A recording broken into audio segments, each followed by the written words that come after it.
बिस्मिल्लाहिर्रहमानिर्रहीम। अस्सलाम वालेकुम dear students, I am professor Siddique Nawaz, Alpine degree college Khanpur.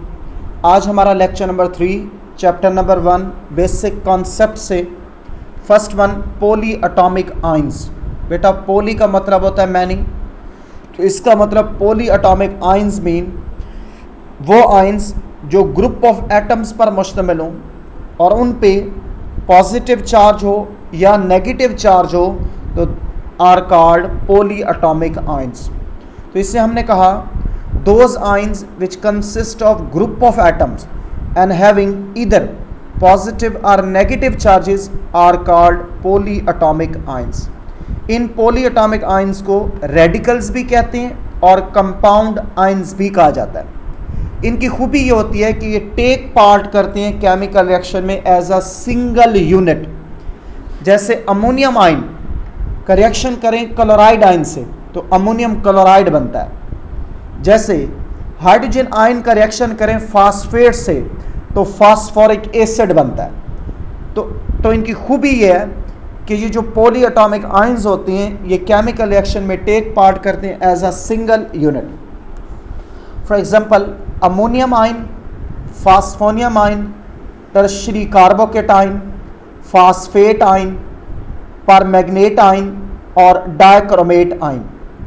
बेटा यहाँ दो तरह की एग्जांपल दी गई हैं, पॉली एटॉमिक केटाइन और पॉली एटॉमिक एनाइन। तो पॉली एटॉमिक केटाइन और पॉली एटॉमिक एनाइन ये दो टाइप्स हैं मॉलिक्यूलर पॉली एटॉमिक आयंस की।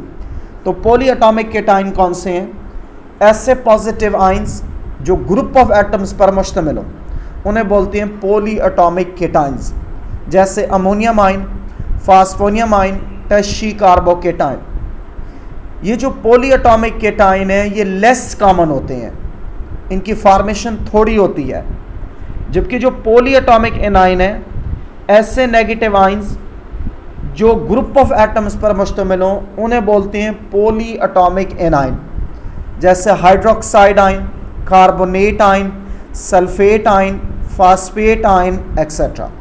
बेटा जो पॉली एटॉमिक एनाइन है ये ज़्यादा कॉमन होते हैं comparative to poly atomic cation. वजह क्या है? वजह यह है कि जो पॉली एटॉमिक आयंस हैं ये ग्रुप ऑफ एटम पर मुश्तमिल होते हैं और इनका ज़्यादातर हिस्सा नॉन मेटालिक एलिमेंट्स पर मुश्तमिल होता है। नॉन मेटालिक एलिमेंट जैसे कार्बन, ऑक्सीजन, नाइट्रोजन, फ्लोरीन वगैरह, जब ये आपस में एलिमेंट मिलते हैं तो वैलेंस शेल को कंप्लीट करने के लिए ये इलेक्ट्रॉन को गेन करते हैं और गेन करने के बाद ये बन जाती हैं नेगेटिवली चार्ज स्पीशीज। इसलिए नॉन मेटालिक एलिमेंट की से बनते हैं ये ज़्यादा।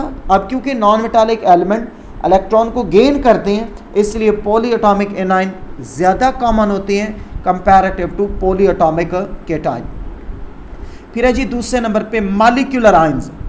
बेटा जिस तरह एक एटम में से इलेक्ट्रॉन को रिमूव करें तो केटाइन बनता है, एक एटम में इलेक्ट्रॉन को ऐड करें तो एनाइन बनता है, उसी तरह एक मॉलिक्यूल में से इलेक्ट्रॉन को रिमूव करें तो मॉलिक्यूलर केटाइन और अगर इलेक्ट्रॉन को ऐड करें तो बनता है मॉलिक्यूलर एनाइन। तो मॉलिक्यूलर आयन कौन से होंगे? An ion which is produced by the removal or addition of one or more electrons by a molecule is called molecular ion। इनकी खूबी ये होगी कि कोई भी सब्सटेंस पहले मॉलिक्यूल की फॉर्म में एग्जिस्ट कर रहा होगा, फिर जब उसमें से इलेक्ट्रॉन निकालेंगे तो मॉलिक्यूल के एटम्स पे कोई फ़र्क नहीं पड़ेगा, सिर्फ या तो पॉजिटिव चार्ज आ जाएगा या नेगेटिव। जैसे N2 एक मॉलिक्यूल है, इलेक्ट्रॉन निकाला +1 चार्ज। कार्बन मोनोऑक्साइड एक मॉलिक्यूल है, इलेक्ट्रॉन निकाला CO पॉजिटिव बन गया। मीथेन एक मॉलिक्यूल है, एक इलेक्ट्रॉन निकाला CH4 पॉजिटिव। ऑक्सीजन O2 एक मॉलिक्यूल है, जब 2 इलेक्ट्रॉन ऐड हुए तो O2 2 नेगेटिव बन गया। नाइट्रोजन N2 एक मॉलिक्यूल है, जब 2 इलेक्ट्रॉन ऐड हुए तो N2 2 नेगेटिव बन गया। अब ये जो मॉलिक्यूलर आयन है इनकी भी दो टाइप्स हैं, एक है केटाइनिक मॉलिक्यूलर आयन, दूसरे हैं एनाइनिक मॉलिक्यूलर आयन। जो केटाइनिक मॉलिक्यूलर आयन है ऐसे आयन जिन पे पॉजिटिव चार्ज हो और वो बने हो removal of electron from molecules, उन्हें बोलते हैं केटाइनिक मॉलिक्यूलर आयन। जैसे N2 positive, CO positive, CH4 positive etcetera. बेटा जो केटाइनिक मॉलिक्यूलर आयन है ये मोर अबंडेंट है देन एनाइनिक मॉलिक्यूलर आयन। क्यों? क्योंकि आयनाइजेशन के दौरान, मॉलिक्यूलर स्पीशीज की आयनाइजेशन के दौरान मॉलिक्यूलर केटाइन फॉर्मेशन ईजियर होती है comparative to molecular anion formation, इसलिए मॉलिक्यूलर केटाइन ज़्यादा होंगे comparative to anionic molecular ions. फिर है जी एनाइनिक मॉलिक्यूलर आयंस, ऐसे आयन जिन पे नेगेटिव चार्ज हो और वो बने हो gain of electrons by molecule, उन्हें कहेंगे एनाइनिक मॉलिक्यूलर आयंस। जैसे oxygen O2 negative, nitrogen N2 negative etcetera, ये लेस अबंडेंट है देन केटाइनिक मॉलिक्यूलर आयन। फिर है बेटा ये आयंस बनते कैसे हैं?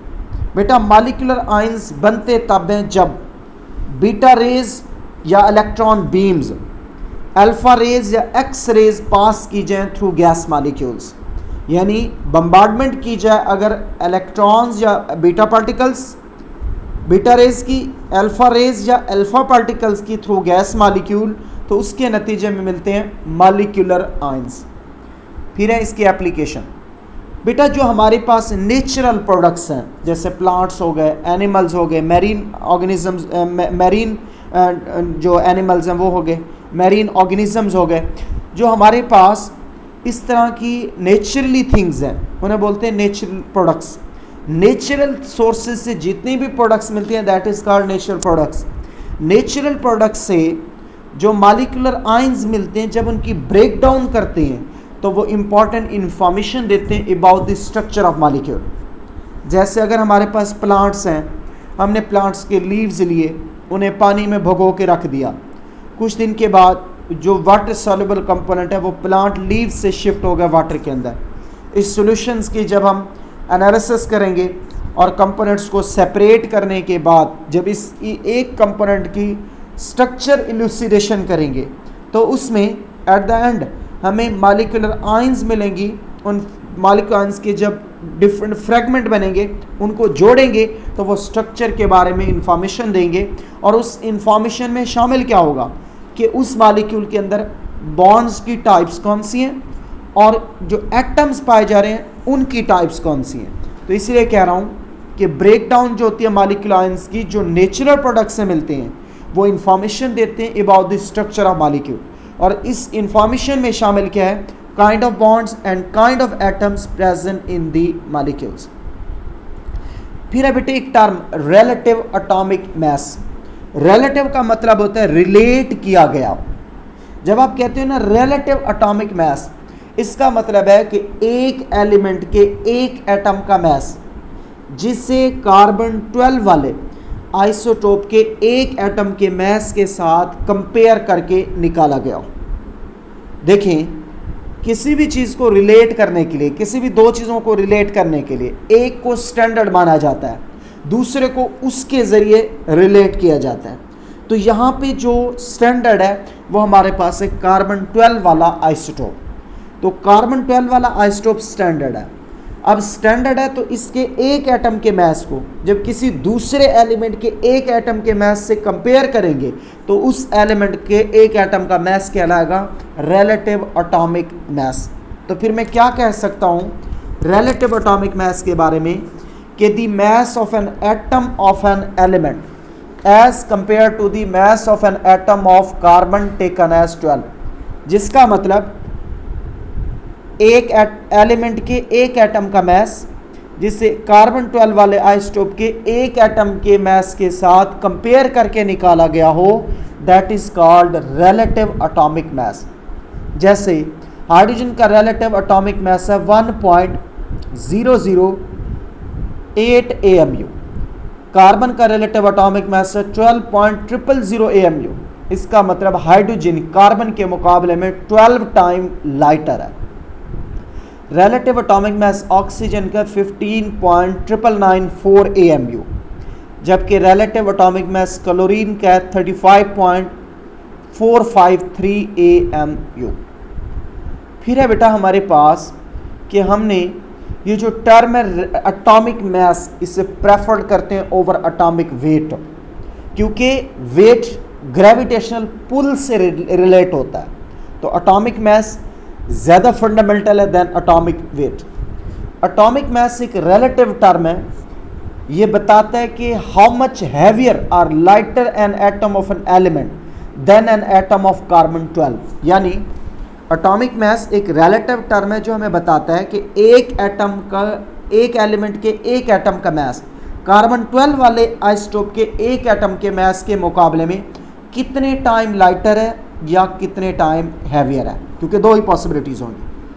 फिर है बेटा कार्बन 12 को स्टैंडर्ड क्यों लेते हैं? स्टैंडर्ड लेने, जिसको स्टैंडर्ड लिया जाता है उसकी कोई खूबियाँ होती हैं। तो कार्बन 12 वाला आइसोटोप इसलिए स्टैंडर्ड लेते हैं क्योंकि एक तो ये स्टेबल है, दूसरा ये एग्जिस्ट करता है अबंडेंटली, तीसरा इसका जो एटॉमिक मास है वो होल नंबर में है। तो इन तीन खूबियों की बुनियाद पे कार्बन 12 वाला आइसोटोप लिया जाता है स्टैंडर्ड। फिर है बेटा हमारे पास units of relative atomic mass. Atomic mass का यूनिट, रिलेटिव एटॉमिक मास का यूनिट है एटॉमिक मास यूनिट, जिसका मतलब है 1/12 of the mass of one atom of carbon 12 is called atomic mass unit and it's abbreviated as AMU। बेटा atomic mass unit क्या है? Carbon 12 वाले आइसोटोप के एक एटम के मास का 12वां हिस्सा। कार्बन 12 वाले आइसोटोप के एक एटम के मास का 12वां हिस्सा क्या कहलाएगा? Atomic mass unit. जो 1 AMU है इसकी वैल्यू होती है equal to 1.661 multiply 10⁻⁻27 kilogram. 1 kilogram में होते हैं 10⁻³ ग्राम, तो ये इक्विवेलेंट होगा 1.661 मल्टीप्लाई 10⁻⁻24 ग्राम के। 1 ग्राम में होते हैं 10⁻³ मिलीग्राम, तो ये इक्विवेलेंट होगा 1.661 मल्टीप्लाई 10⁻⁻21 मिलीग्राम के। अब हम एक शॉर्ट क्वेश्चन है कि प्रूव करें 1 AMU इक्वल होता है 1.661 मल्टीप्लाई 10⁻⁻27 किलोग्राम के। बेटा जो मास ऑफ एन एटम है, देखें इसको अभी रहने दें, नीचे आ जाए। एटॉमिक मास कार्बन का 12 ग्राम, एटॉमिक मास 12 ग्राम। ये जो 12 ग्राम है ये 1 मोल कार्बन का मास है, और 1 मोल इक्वल होता है 6.02 मल्टीप्लाई 10⁻23 एटम्स के। इसका मतलब जब मैंने कहा atomic mass of carbon equal to 12 gram, ये 12 ग्राम मास है 1 मोल का, तो कह सकता हूँ 1 मोल ऑफ कार्बन इक्वल है 12 ग्राम। 1 मोल में कार्बन होते हैं 6.02 मल्टीप्लाई 10⁻23, तो ये मास है 6.02 मल्टीप्लाई 10⁻23 कार्बन एटम का 12 ग्राम। मुझे चाहिए एक एटम का मास, तो 1 कार्बन एटम का मास होगा जब 6.02 मल्टीप्लाई 10⁻23 से डिवाइड करेंगे दोनों जाने। अब यह देखें, ये है mass of 1 carbon atom, this is mass of 1 carbon atom equal to atomic mass divided by Avogadro number. तो देखिए ये वो फार्मूला है जो फॉलो हो रहा है। अब 1 कार्बन एटम का मास है 1.99 मल्टीप्लाई 10⁻⁻23 ग्राम। हमने कहा था कार्बन एटम के मास का 12वां हिस्सा, तो 12th पे दोनों तरफ डिवाइड करेंगे, तो 1/12 ऑफ 1 कार्बन एटम यानी 1/12 of mass of 1 carbon atom equal to 1.99 multiply 10⁻⁻23 divided by 12। हमारे पास आ जाएगा 1/12 of the mass of 1 atom of carbon 12 equal to 1.661 multiply 10⁻⁻24 gram. Kilogram में कन्वर्ट करेंगे तो 1/12 of the mass of 1 carbon atom equal to 1.661 multiply 10⁻⁻27 kilogram के। तो ये प्रूव हो जाएगा। अब ये याद रखेंगे, यहाँ आएगा एटॉमिक मास ऑफ कार्बन, यहाँ आएगा मास ऑफ 1 मोल ऑफ कार्बन, यहाँ आएगा mass of 6.02 multiply 10⁻23 carbon atom, इधर लिखेंगे मास ऑफ 1 कार्बन एटम, इधर आएगा मास ऑफ 1 कार्बन एटम, इधर आएगा मास 1/12 of mass of 1 carbon atom, 1/12 of mass of 1 carbon atom, 1/12 of mass of 1 carbon atom which is equal to 1 AMU। तो 1 AMU is equal to these values। फिर है बेटा short question Y relative atomic mass unit scale is used? बेटा जो atom का mess है वो extremely small है, इसे मेजर करने के लिए किसी किस्म का कोई वेट बैलेंस नहीं है, इसलिए हम यूज़ करते हैं term relative atomic mass unit scale. फिर है जी आइसोटोप्स। बेटा आइसोटोप्स, आइसो का मतलब होता है सेम, टोप्स का मतलब होता है पोजीशन। आइसोटोप्स की पीरियोडिक टेबल में होती है सेम पोजीशन, यानी एलिमेंट के जो एटम्स जिनकी पीरियोडिक टेबल में सेम पोजीशन हो उन्हें हम बोलते हैं आइसोटोप्स। अब सेम पोजीशन क्यों है? एटॉमिक नंबर की बुनियाद पे। इसका मतलब एक एलिमेंट के एटम्स जिनका एटॉमिक नंबर तो सेम हो लेकिन डिफरेंट मास नंबर हो due to difference in the number of neutrons, उन्हें हम बोलते हैं आइसोटोप्स ऑफ दैट एलिमेंट। जैसे हाइड्रोजन के 3 आइसोटोप हैं, प्रोटियम, ड्यूटेरियम और ट्राइटियम। प्रोटियम का केस एक प्रोटॉन होता है एक इलेक्ट्रॉन, ड्यूटेरियम का केस एक इलेक्ट्रॉन एक प्रोटॉन और एक न्यूट्रॉन, ट्राइटियम में एक प्रोटॉन और 2 न्यूट्रॉन।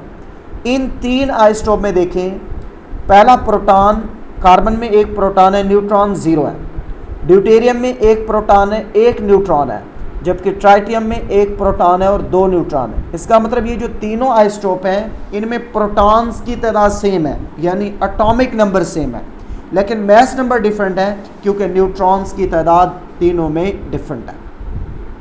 कार्बन के 3 आइसोटोप हैं, 612, 613, 614। तीनों के प्रोटॉन्स की तादाद सेम है लेकिन न्यूट्रॉन्स की तादाद डिफरेंट होगी। इसी तरह जो नियॉन है, नियॉन के 3 आइसोटोप हैं, 1020, 1021, 1022। जो 1020 वाला है उसमें 10 प्रोटॉन 10 न्यूट्रॉन्स, 1021 वाले में 10 प्रोटॉन 11 न्यूट्रॉन्स, 1022 वाले में 10 प्रोटॉन्स और 12 न्यूट्रॉन। इन तीनों में प्रोटॉन्स की तादाद तो सेम है बट न्यूट्रॉन्स की तादाद डिफरेंट है। बेटा ये जो फिनोमिना है आइसोटोपी का, इसे फर्स्ट टाइम डिस्कवर किया था सोडे ने। फिर है जी प्रॉपर्टीज ऑफ आइसोटोप्स। बेटा सिमिलैरिटीज और डिससिमिलरिटीज, ये एक शॉर्ट क्वेश्चन है। एक एलिमेंट के आइसोटोप्स की जो सेम होता है उसमें शामिल atomic number, number of protons, number of electrons, chemical properties due to same electronic configuration, position in modern periodic table based on atomic number. एक एलिमेंट के आइसोटोप्स की डिफरेंट क्या होते हैं? एक तो एटॉमिक मास, दूसरा नंबर ऑफ न्यूट्रॉन्स, तीसरा रेडियो एक्टिव प्रॉपर्टीज क्योंकि जो न्यूक्लियर कंपोजिशन होती है वो डिफरेंट होती है, फिजिकल प्रॉपर्टीज क्योंकि मैसेज डिफरेंट है, हाफ लाइफ क्योंकि डिफरेंट स्टेबिलिटीज हैं, और रेट ऑफ रिएक्शंस। फिर है बेटा classification of elements on the basis of number of isotopes. Elements के मोर देन 1 आइसोटोप्स या basis on number of isotopes की बुनियाद पे, यानी नंबर ऑफ आइसोटोप्स की बुनियाद पे हम एलिमेंट्स को क्लासीफाई करते हैं डिफरेंट टाइप्स में। पहले नंबर पे है जी मोनो आइसोटोपिक एलिमेंट। ऐसे एलिमेंट जिनके सिर्फ एक आइसोटोप हो उन्हें बोलते हैं मोनो आइसोटोपिक एलिमेंट। इसमें शामिल fluorine F, iodine I, gold Au, sodium Na और आर्सेनिक AS। फिर है जी di isotope poly isotopic element. ऐसे एलिमेंट जिनके 2 या 2 से ज़्यादा आइसोटोप्स हों उन्हें बोलते हैं पॉली आइसोटोपिक एलिमेंट। जैसे डाई आइसोटोपिक एलिमेंट जिनके आइसोटोप्स होते हैं 2, शामिल boron, chlorine, bromine. Try isotopic element जिनके 3 आइसोटोप हों, क्लोरीन, नाइट्रोजन, ऑक्सीजन, नियॉन। पेंटा आइसोटोपिक एलिमेंट 5 वाला है जी निकल। हेक्सा आइसोटोपिक एलिमेंट 6 वाला कैल्शियम और palladium. Nona isotopic element 9 cadmium. Undeca isotopic element 11 tin और हेक्साडेका यानी 11 वाला सिल्वर। फिर है जी इंपॉर्टेंट MCQs हैं। बेटा जो टोटल नंबर ऑफ आइसोटोप्स हैं वो है 580, उनमें से नेचुरली अकरिंग आइसोटोप हैं 280। आइसोटोप जो प्रोड्यूस किए गए हैं थ्रू आर्टिफिशियल डिसइंटीग्रेशन वो हैं 300। इट्स मीन 580 टोटल हैं, 280 नेचुरल हैं, 300 आर्टिफिशियल्स हैं। अब जो 280 नेचुरल हैं उसमें से नेचुरल रेडियो एक्टिव हैं जी 40, जबकि नेचुरल नॉन रेडियो एक्टिव हैं 240। आइसोटोप जिनके इवन एटॉमिक मैसेज हैं और इवन एटॉमिक नंबर हैं वो हैं 154 आउट ऑफ 280। आइसोटोप जिनके ऑड एटॉमिक मैसेज हैं और ऑड एटॉमिक नंबर हैं वो हैं 86 आउट ऑफ 280। आइसोटोप जिनका एटॉमिक मास 4 का मल्टीपल है वो अबंडेंट है, 50% अर्थ क्रस्ट बनाते हैं, और उनमें शामिल हैं ये 5 एलिमेंट। ऑक्सीजन जिसका एटॉमिक मास 16, 4416। मैग्नीशियम जिसका 24, 6 × 24। सिलिकॉन जिसका मास 28, 7 × 4। कैल्शियम जिसका 40, 4 × 10। आयरन जिसका 56, 14 × 4। ये वो एलिमेंट हैं जिनका मास 4 का मल्टीपल है और ये बनाते हैं 50% ऑफ अर्थ क्रस्ट। फिर है जो element with odd atomic number हैं वो ऑलमोस्ट पोजेस करते हैं मैक्सिमम ऑफ 2 स्टेबल आइसोटोप्स, यानी ऑड नंबर कंटेनिंग एलिमेंट, जिन odd atomic number containing element के सिर्फ मैक्सिमम स्टेबल आइसोटोप कितने होते हैं? 2। फिर एक क्वेश्चन माइंड में आता है बेटा कि why, what is the reason for even atomic numbered element to show large number of isotopes but odd number element do not? बेटा बेसिकली यहाँ पे है पेयरिंग इन्वॉल्व। जो इवन एटॉमिक नंबर वाले एलिमेंट्स हैं उनमें प्रोटॉन पेयरिंग या neutron pairing होती है। ये जो पेयर्ड हो जाते हैं प्रोटॉन ये स्टेबल होते हैं, इन्हें ब्रेक करने के लिए हाई एनर्जी चाहिए होती है, जबकि जो ऑड नंबर और जो पेयर्ड प्रोटॉन हो जाएंगे उन्हें रेस्ट ऑफ द न्यूक्लियस से डिटैच करना मुश्किल होता है। जबकि जो ऑड एटॉमिक नंबर्ड एलिमेंट है उनमें प्रोटॉन जो पेयर्ड हो गए वो स्टेबल, जो अनपेयर्ड प्रोटॉन होता है वो होता है अनस्टेबल, उसे न्यूक्लियस से डिटैच करना ईजियर होता है, वो अनस्टेबल होता है। इसलिए कह रहा हूं जो element with even atomic number है वो मोर नंबर ऑफ आइसोटोप्स रखते हैं, जबकि ऑड नंबर वाले कम रखते हैं। फिर है जी next, relative abundance of isotopes. बेटा एक ही एलिमेंट की जो अबंडेंस होती है वो होती है 100%। अब एक एलिमेंट की मोर देन अगर 1 आइसोटोप है तो हर आइसोटोप की जो नेचुरल अबंडेंस है इन mixture of all other isotopes of that element उसे बोलते हैं रिलेटिव अबंडेंस ऑफ आइसोटोप। तो देखिए रिलेटिव अबंडेंस ऑफ आइसोटोप क्या है? The natural percentage of N isotope in the mixture of all the isotope of that element is called its relative abundance. जैसे for example neon है, उसके 3 isotope हैं, neon element 100% है, उसके 3 isotope हैं, तो हर आइसोटोप की जो नेचुरल परसेंटेज है that is called relative abundance of that isotope. अब बेटा इसमें से 3 एग्जांपल कोई से याद कर लेंगे। हाइड्रोजन 3 आइसोटोप हैं, 2 का जिक्र है। हाइड्रोजन 1 वाला आइसोटोप इसकी है अबंडेंस 90.985, जबकि ड्यूटेरियम की है 0.015। कार्बन वाला आइसोटोप जो 12 वाला है उसकी है 98.893% और 13 वाला पाया जाता है 1.107%। नाइट्रोजन 14 वाला होता है 99.634%। 15 वाला नाइट्रोजन जो है वो है 0.366%। ऑक्सीजन 16 वाला है 99.759%। 17 वाला है 0.037%। ऑक्सीजन 8 वाला है 0.204%।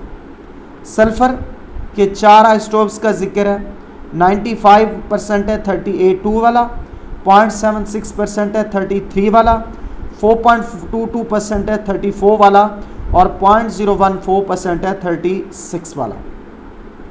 फिर क्लोरीन 35 वाला है 75.53%, जबकि क्लोरीन 37 वाला है 24.47%। ब्रोमीन के 2 आइसोटोप 79 और 81, ब्रोमीन 79 है 50.54%, जबकि 81 वाला पाया जाता है 49.49%। बेटा 49.46%। जो आइसोटोप्स हैं एलिमेंट के, हर एक की अपनी एक नेचुरल अबंडेंस है। रिलेटिव अबंडेंस आइसोटोप की मेजर करते हैं एक टेक्निक है मैस स्पेक्ट्रोमीट्री। जो पर्टिकुलर एलिमेंट की प्रॉपर्टीज होती हैं बेटा, जो लिटरेचर में मेंशन्ड होती हैं, ये उस आइसोटोप की बुनियाद पे होती हैं जो मोस्ट अबंडेंट होता है। जैसे कार्बन का एटॉमिक मास हम 12 लेते हैं, हालांकि इसके 3 आइसोटोप हैं, 12 वाला भी, 13 वाला भी, 14 वाला भी। अब क्योंकि 12 वाला मोस्ट अबंडेंट है, इसलिए उसका मास 12 वाला रिप्रेजेंट होगा नॉर्मल, ना कि 13 और 14 वाला। हाइड्रोजन 1 वाला मोस्ट अबंडेंट है, तो हाइड्रोजन 1 वाले की प्रॉपर्टीज की बुनियाद पे होंगी, ना कि बाकियों की। एटॉमिक मास कार्बन का क्लोज होता है टू इट्स मोस्ट, देखिए एग्जांपल दिया मैंने आपको कि एटॉमिक मास कार्बन का is close to its most abundant isotope 612। Okay, I hope आपको ये बातें समझ आ गई होंगी बेटा। Thank you very much. अगर किसी बच्चे को कोई प्रॉब्लम है तो वो मुझे मेरे व्हाट्सएप नंबर 03017522 पे कांटेक्ट करके डिस्कस कर सकता है। और क्वेश्चन करने से पहले हर लेक्चर को मुकम्मल देखा करें, प्रॉब्लम हो तो अगेन देखें, देन क्वेश्चन किया करें। Thank you very much. Allah.